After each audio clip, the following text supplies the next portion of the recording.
British Prime Minister David Cameron has described people who question the official account of the 9/11 attacks as non-violent extremists.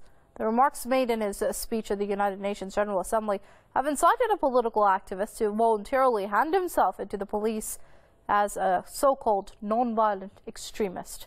Press TV's Isa Ali followed him to Scotland Yard Police headquarters in London to hear his story.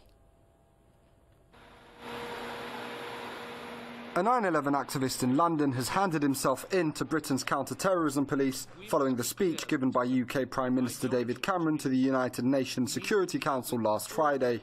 Nick Kollerstrom was responding to remarks made by Cameron, equating people who question 9/11, 7/7 and Western policy towards the Middle East with Takfiri preachers who radicalize extremists. But as the evidence emerges about the backgrounds of those convicted of terrorist offences, it is clear that many of them were initially influenced by preachers who claim not to encourage violence, but whose worldview can be used as a justification for it.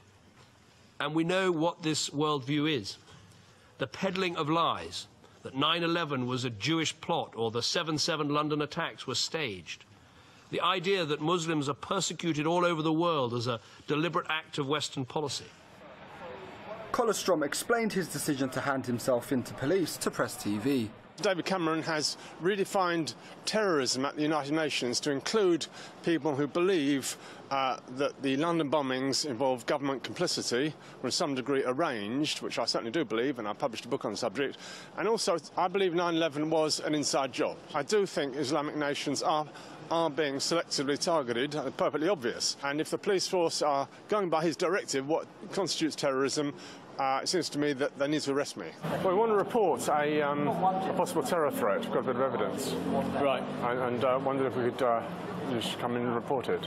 Right, regarding terror threats, so you'll have to go to the police station. Let me make a phone call for you.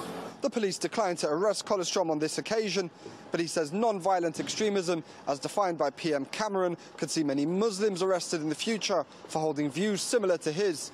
He describes this as yet another example of racial profiling. Isa Ali, Press TV in London.